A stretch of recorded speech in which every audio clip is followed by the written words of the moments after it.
In today's video, we are going to talk about the 75 hard challenge. As a personal trainer, as a fitness professional, I'm going to give you guys all my thoughts and all my opinions about this challenge, so stay tuned. Thank y'all for joining me for another video. If you are new here, my name is Jazz. Welcome to my channel where I talk about all things fitness, locks, business, and just life in general. So let's go ahead and get into this 75 hard challenge.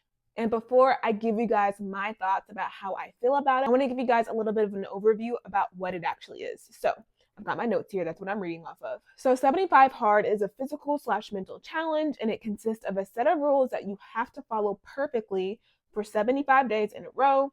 And if you mess up even one bit, you have to start all over at day one.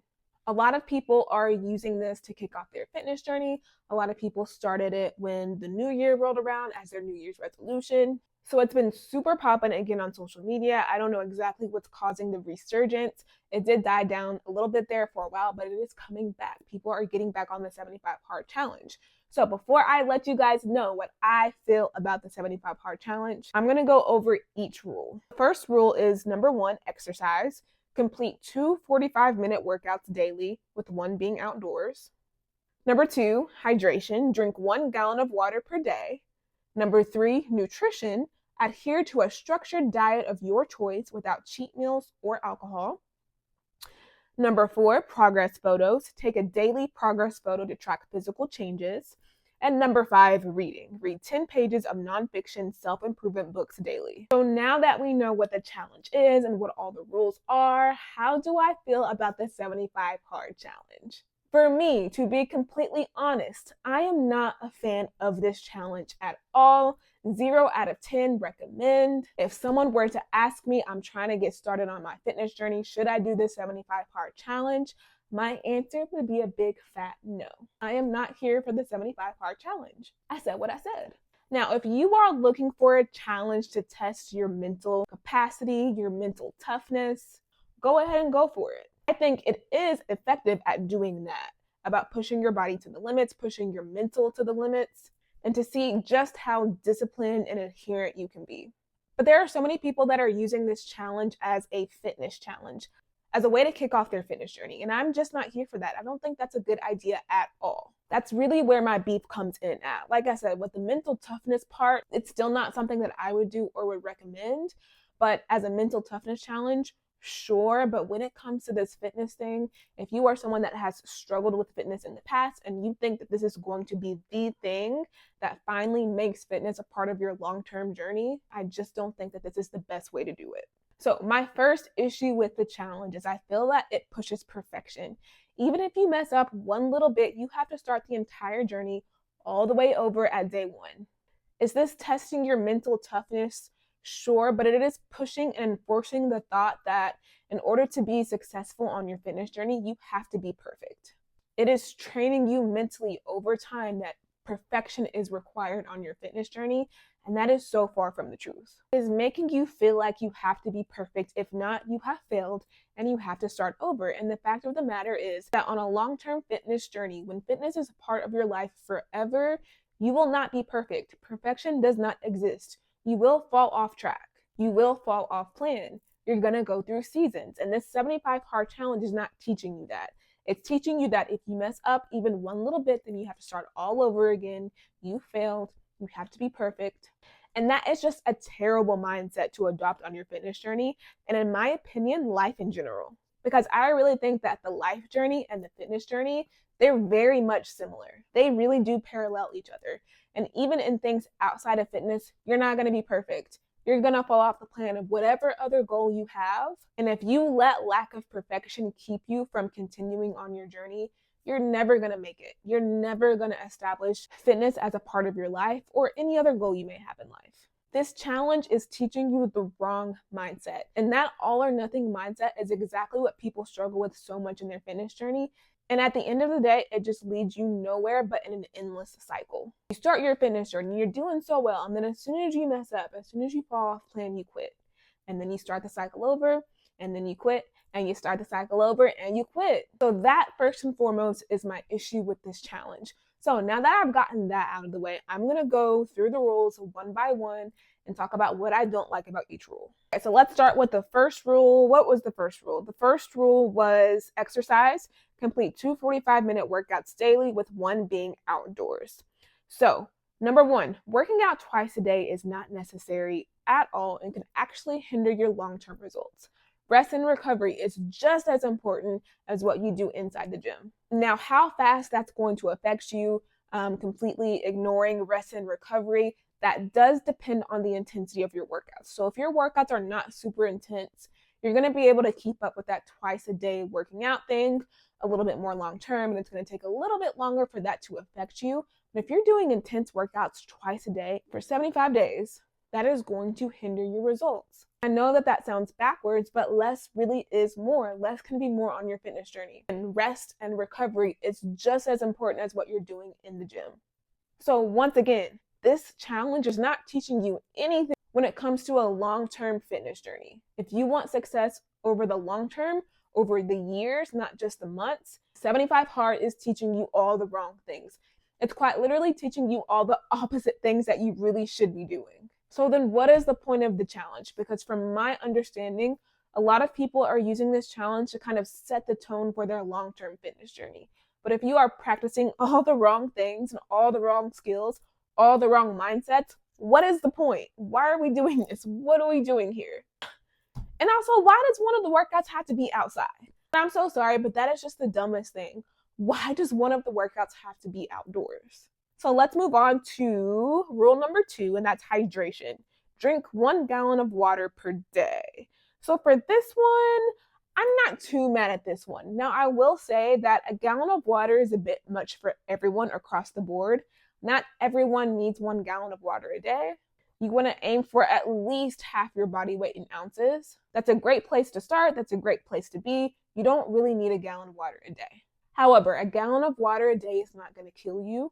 Whereas most people probably don't get enough water. I'd rather them drink a gallon of water a day than not enough water. But my thing again is just like, I'm all about efficiency. I'm all about kind of doing the bare minimum. And I know that sounds bad. So I want to do less and maximize my results. I don't just want to work hard. I want to work smart. So if there are some things that I can do a little bit less on but still get great results, then that's what I'm going to do. And this is by no means the worst rule out of all of these rules. Like I said, I'm not too mad at this, but it's just more so of an unnecessary thing. A lot of people will be just fine drinking less than a gallon of water a day. I personally would not want to be going to the bathroom every 2 seconds to pee. And that's exactly what happens to me when I drink a gallon of water a day. I've tried it before, been there, done that. Not for me. I don't need 1 gallon of water a day, so I'm not going to do that. But again, not the worst thing in the world. All right, and let's talk about rule number 3, nutrition. Adhere to a structured diet of your choice without cheat meals or alcohol. So this one I am not a fan of at all, just because it is encouraging you to adhere to a diet and to avoid cheat meals. Now, I'm a huge believer that you should be shooting to eat an overall nutritious yet balanced diet, and to make sure you are eating in a way that you can maintain forever. A lot of times when people hear the word diet, they think of like a structured diet, fad diets, crash diets, things like keto, low carb, low fat. They start thinking about all the things that they're going to restrict. And I do not believe that is the way that we should be eating. We should not be constantly thinking about all the things that we have to avoid when it comes to our diet. We don't have to hate the way we eat. We can enjoy fun foods. We can enjoy the foods we love. Now, of course, we have to find moderation and we have to find balance, but being healthy does not require excluding food groups and all the fun foods that we like to eat altogether. And I feel like the 75 Hard Challenge is encouraging people to choose those kinds of diets.